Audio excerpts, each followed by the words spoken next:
Good morning.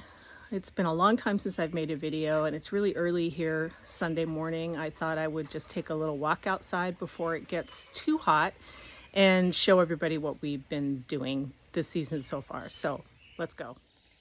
Starting at the back of the house, because these days so much is going on at the back of the house that we have to show you. So most of you who have seen my videos have seen the green stalks. Really happy with these. This one has strawberries and mint at the bottom, as we've learned that putting mint on the bottom tier of these green stalks really discourages critters, because like chipmunks and squirrels and things like that really are put off by the smell of mint, so they won't climb all over these. And it has worked. It's our first season of finally figuring that out. Got one over here, same situation. I've got mint on one side and thyme on the other. They don't like herbs, period. So they've been staying away from these. We'll say hello to the chickens because they're insisting on being in this video. That's Stevie right there. She's got furry feet. There's only 4 out here right now because I got 2 inside laying and I don't want to interrupt them. Oh, nope, I got one right under there laying. So hopefully they are going to give us a lot of eggs today. They've got a lot of space. The mylar that you see there, those mylar ribbons, is to protect them from aerial predators that are really put off by the shiny mylar tape. It's disorienting to them. It's one of the Vigo beds that we put in this year. It's actually a hugel bed, so it's got a whole bunch of rotting logs and stuff on the bottom, and some perennials on top. I've got a few dwarf tomatoes, like micro dwarf. They won't get any bigger than this. And then a few basil plants. And there's a green stalk.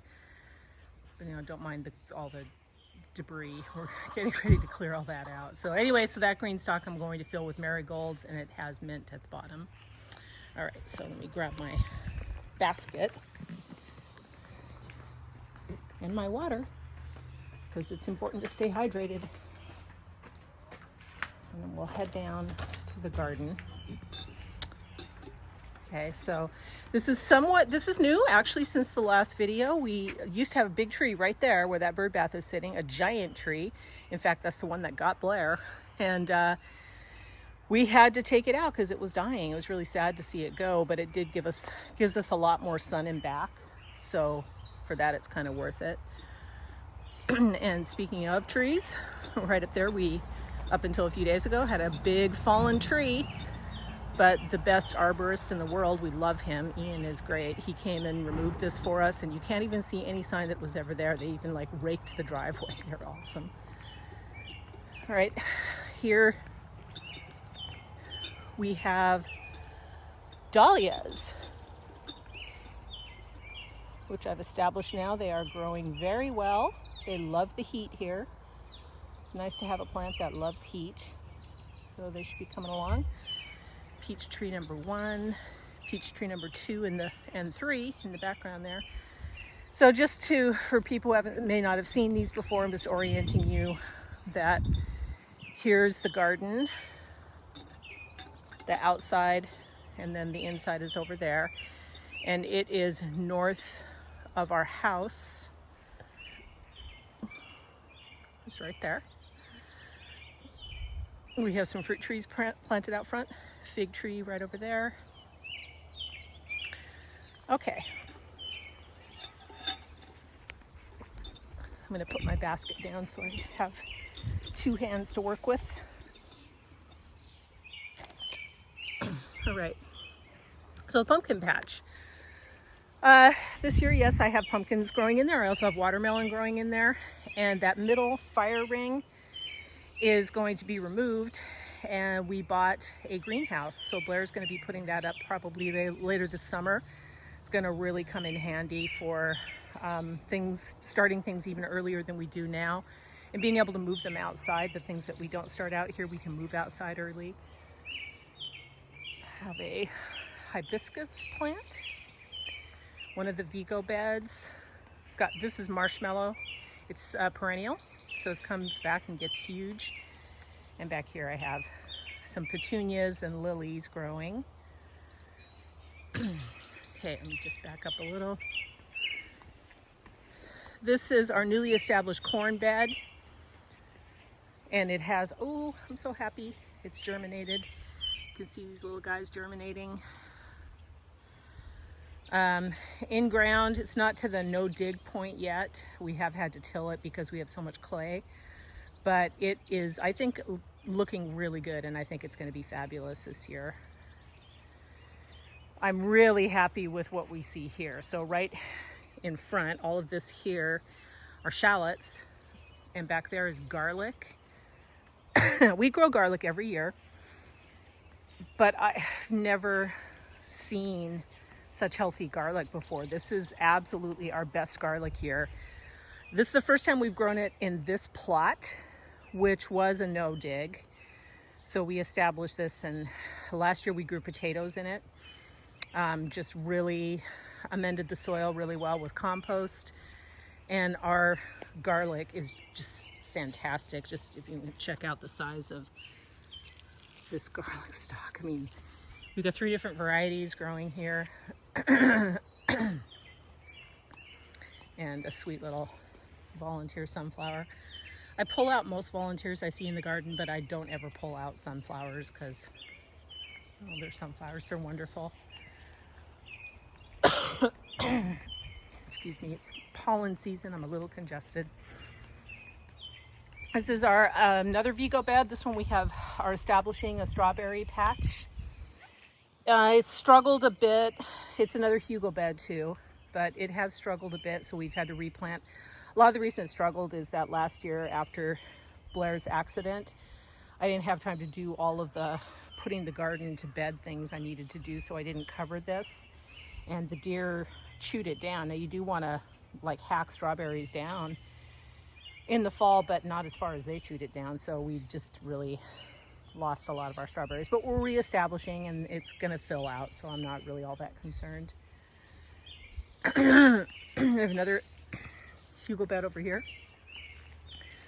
This one we have established blackberries in this year, so underneath those cloches those are some blackberries, and have filled this out with some nasturtium. That's a blueberry that has grass clippings, another blueberry.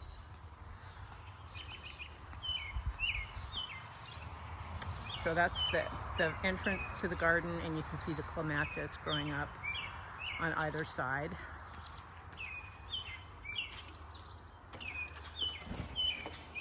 Okay, so we are now on the south end of the garden, one of the long beds that we have on the south end. It has a trellis going all the way down. This on the end is echinacea. This is a perennial, comes back every year, and my genius plan this year, at least I hope it's a genius plan, is I interplanted celery in with the echinacea. The celery is not so much a lover of the heat, so I'm hoping that the echinacea provides some shade and maybe we get some good celery. We'll see how that goes. This is cardoon. I've never grown cardoon before, but I'm kind of excited about this. So the stalks, it looks like celery, but it's supposed to taste like artichokes. I've never cooked with them. I've never tasted them. It's definitely easier to grow than artichokes. Artichokes don't do that well here, so I'm happy about these. These are bachelor buttons that have not bloomed yet. And then this is all my excess jalapenos. I grew a lot of jalapenos this year. Was growing some for friends who's had some change in plans and weren't able to take the jalapenos. And me not being able to kill a healthy plant, I just went ahead and planted them all knowing I'm gonna have a ton of jalapenos. This is fennel, has come back from last year.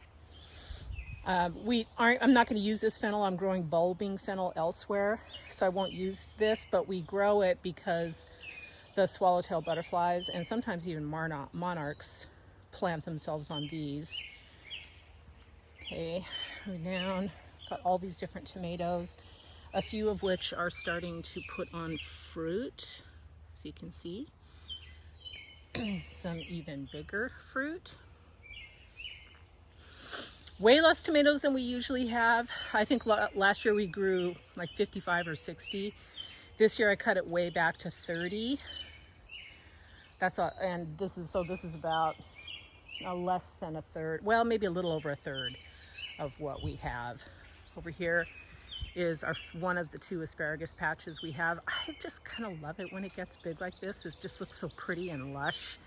Look at all those seeds too. Asparagus will spread by seed, but it also spreads rhizomatically.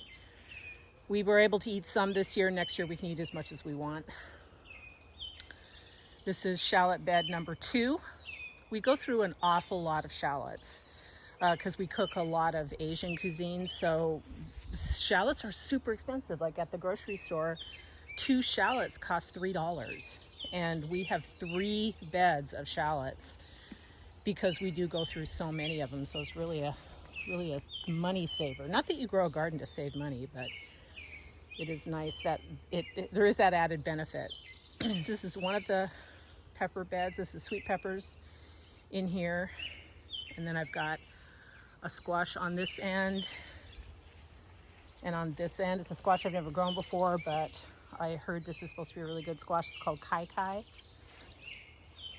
And then my favorite pepper in the whole entire world, Lesia,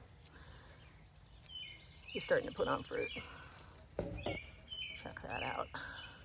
Lesias are wonderful. They take a long time for the fruit to develop. Each plant doesn't develop a lot. They turn red. They've got really thick flesh, and they're so sweet and wonderful. I love them. All right, on the right-hand side here, I have some perennials and some that I just replant in the same box every year. So this right here is chamomile. I've just established it, so it's going to take maybe a month or 2 to really fill out. That's tarragon. That came back every year, or comes back every year, so this is its at least 3rd year. Parsley. We tend to grow more parsley than we use because the swallowtail butterflies really like it and depend on it, so we just start doing what we can to help those guys out. Rosemary, where you see this fencing around, it's because we're trying to discourage, this is gross, but it makes the point. Yeah, raccoon scat. We're trying to discourage raccoons from digging. They come up here and they just start digging, and they've really caused some problems for us. So we're just trying to discourage that. This is sage. Onions. I didn't grow a lot of onions this year because we find we're using way more shallots than we are sweet onions, so we just didn't want to use the garden space. Here's another experimental thing that we're doing this year. This is ginger. I put it in the ground a couple weeks ago. I think it's doing okay. What we're seeing here, I think, is some shock because when I first put them out, we had a couple of days where it got a little cold at night, and ginger hates cold. So I think it got just a little bit damaged, but I'm not showing much sign of distress. It's a really heavy feeder, but I'm going to be throwing some fish emulsion on it this week so they'll get their weekly feeding. Behind that are runner beans that are kind of right along the fence here. The idea is that the runner beans will grow up on the arbor because while ginger does like heat, it doesn't really care for intense sun. So the runner beans will block the afternoon sun quite a bit and just provide some much needed shade.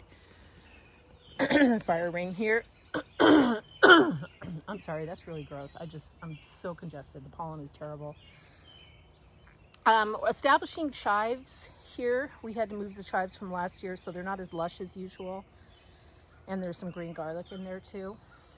This is on the east side. This very long bed is on the east side, and it's under the shade of this walnut tree here. And I think an oak tree here. I'm not sure what the tree is. So we find that it's not really doing all that much for us. So our big task this fall is that we're gonna pull this apart and replace it with some fire rings. And then I can move all the irises because there's just so many irises in here and they need to be dug up and moved. And then that's gonna leave us quite a lot of space back here. And so Blair is kicking around the idea of putting in a pergola, which will be great. I would love that if he has the time to do that. Okay. So now I'm on the east side of the garden. what we can see here are a whole bunch of beds that have been established. So I'll take you through those. This is tomatillos, 3 tomatillo plants. These are all various types of hot or warm peppers that are growing here. Some of these are these plants are going to be really small, so they're already starting to put on some peppers. This one here too. Along the trellis, let's see if I can find some, some moonflowers that will grow up and cover this entire trellis. We grow those every year because they're very dramatic and very cool. Some more peppers, more moonflowers. I love this fire ring. It is one of my top 5 favorite things about this garden. Every year, sunflowers volunteer here. I do add a few, but the big sunflowers you're seeing along the edge there, these are all volunteers. I did not plant these, and they come back every year and they bloom, and they're in the middle of the garden, and they're tall and gorgeous and dramatic. Yeah, I love me some garden drama. Okay, this is asparagus bed number 2.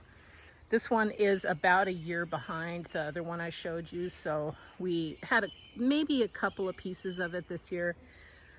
Be able to have a little bit more next year. You can see it's very bushy. All right, this is a true no-till in-ground bed. Everything we put in here does well, unless it succumbs to some kind of pest pressure. On the end here, I have bulbing fennel. I'm excited about this. If you haven't tried bulbing fennel, it is the most wonderful thing in the world. There's so many things you can do with it, and it just tastes amazing. More echinacea. Oh, look at that guy. I have cucumbers growing on this side and cucumbers growing on that side of this arch trellis. Back to our in-ground bed. Everything you're seeing there in tomato cages is eggplant. Again, I overplanted because I thought I was going to be giving some of these away, and then did not. Another volunteer sunflower. Got volunteer dill all over the place here. It's another thing I don't ever rip out when I find it. Okay, back up just a bit here. It's another pepper bed. You're seeing a lot of stuff, tomato cages and fencing all over the garden. That's because Blair is away, and he had a long military trip, and we're in a big rush to get a lot of stuff done before he left, and cleanup was not on top of the list of things to get done. Okay, there's some more peppers. Back up just a bit so I can show you some other stuff that's here in the middle of the garden. Very well established raspberry bed. Gives us both June bears and ever bears. I love raspberries. They're absolutely my favorite berry. And this has done really well for us. Last year we had a fantastic year. Potato bed. This is on the end here, the Nordland Reds, which do well. For us, we're going to do a second planting this year, so these will be taken out in the next couple of weeks, I think. And then on the end here, we have, this right here is a volunteer. This came from last year, and they're blue Adirondacks. They're a baby potato. They're really good, but we found these little volunteers and said, okay, we're just going to let them do what they do. Another volunteer sunflower. Okay, let's go back this way. So I'm walking toward the west. 2 more green stalks. A couple of things I need to do with these still, because now all of our bok choy and greens and things have gone to seed. It's been so hot. I need to pull those out. And as I pull things out, I've been replanting, mostly with nasturtium, so you can see there, but also a few marigolds, things that really don't mind the heat. These on the bottom, as with the ones up at the house, have mint growing. That right there, that is blooming, is a Mexican, what is it? No, marigold Mexican mint. I don't think it's culinary, but I thought I might as well try it. Okay, this is a second tomato bed. Currently also growing peas. This is one of 3 spots we have peas. As soon as I'm done with this video, I'll be harvesting. We have 4 tomato plants in here. And the idea is the peas will be done probably in the next couple of weeks. And by then the tomatoes will be tall enough where I can tie them up to that trellis. All right, let's go over here.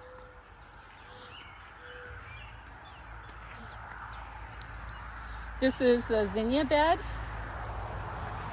On the end of the zinnia bed down here, I have some crimson clover growing, trying to get established anyway. But these zinnias seem to be doing okay. Again, we had to put up a lot of hardware to keep raccoons out. They dug up the bed so badly, I had to replant a bunch of stuff. But this is going to be really beautiful. I love zinnias. Okay, so let's take a look down. Got 2 beds here, 2 long beds.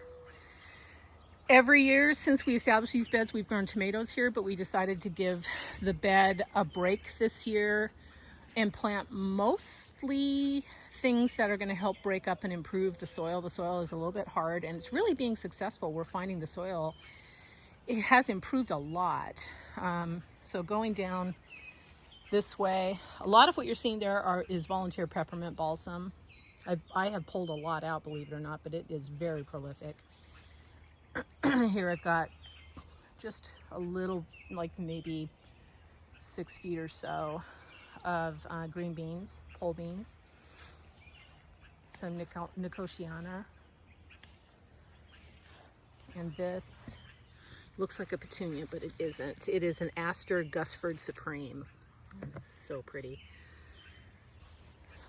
Got some cannas, 3 cannas, another 6 or 7 feet of green beans. And then I planted a whole bunch of morning glories. I know anyone who watches this video who is from around here is going to think I'm insane for planting morning glories because they're so aggressive. They'll take over everything. They self-seed. But I love them. They're easy to pull out, and you know, what the hell. On this side, that whole long row there is sunflowers. I love sunflowers, as I've already said, and they do amazing things to help with soil health. They not only put down really deep roots that break up hard soil, and then of course when they die, the roots will, turn into organic matter in the soil. But apparently they also leach any kind of toxins that might be in the soil. And considering that we do have commercial cornfields not too far away, I always do worry about drift when the farmers spray their shit all over their fields. So it's nice to have something in the garden that can help get rid of that, or to some extent. All right, on this side, I've got some peas. These are kind of late peas. I'm really happy about that though, because they've just started to put on flowers beginning of June. Oh, yep, and I'm starting to get some peas. I'm gonna have to start picking. We haven't harvested this at all, so today will be the first time I take anything from it. But it's great that we will have peas well into June. These get a little bit more shade. They're a different variety, so yeah, I'm happy about these. Then we have a kind of long row here of purple, various kinds of purple potted pole beans. They're all doing really well. And then another, I don't know, probably 16 feet of peas. Okay. And I'll take you out here to the final bed. Well, I'll show you on this side first before I do that. So this side, this is about ready to give up the ghost too. These are root veggies. Too hot for them right now. They're starting to bolt. Some of them never established, like my rutabaga.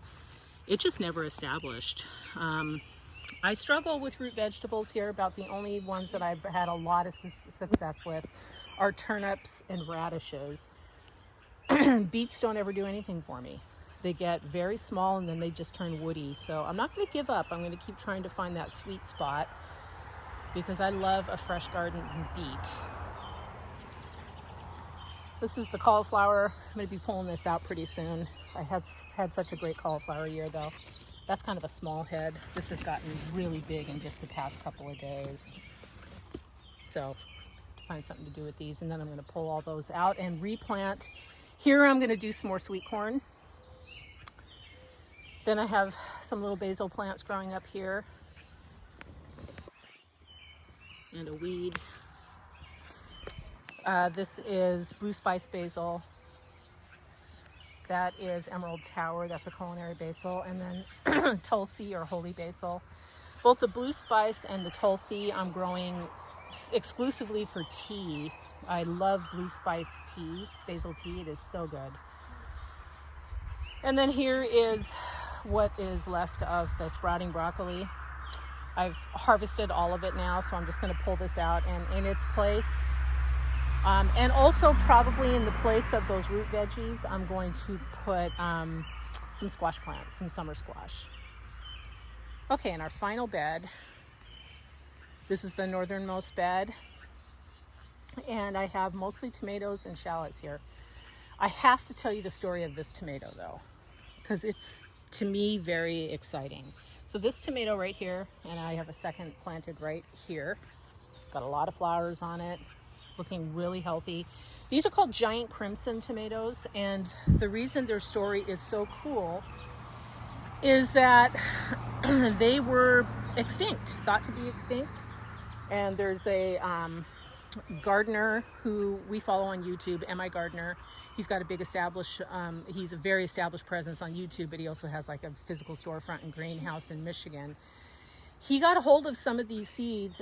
It had the giant crimson for 80 years. They had thought it was extinct. And he got some seeds and he germinated a few, and of the few he germinated, just a few survived, but he kept on going, saving seeds on these until he brought them back and finally made some commercially available. They are hard to get. Even now, after years, they're still hard to get. Honestly, I don't care what these tomatoes taste like, because it is so cool being kind of part of this project to bring it back from extinction, from near extinction. At least everyone thought it was extinct. And to have some of the healthiest plants. I mean, all of the plants are healthy, but these look fantastic. Putting on flowers, getting really tall, not a single sign of disease. That's all bird poop, so that's not disease. I am very excited about these just to see what they do. Have some more tomatoes here. This is a sun gold. Got another one in the southern bed, but this, yeah, so it's starting to put on some fruit. Back and behind these is our third shallot bed. This one is the biggest of all of them. So you can see how many shallots we're going to have. So I've been doing all kinds of research to figure out what I can do to preserve shallots. They'll last quite a long time if you do put them in the refrigerator. But then I think I'm going to take a whole bunch of them and cut them up and freeze them. We do go through a lot of shallots, but it would take us a long time to go through all of these. So I think we will be giving some away to friends too. Okay, more tomatoes, tomato, tomato, tomato. And black back there, those little plants. That's honeywort, which they thrive on neglect. I'm going to be honest, I kind of love a plant that thrives on neglect.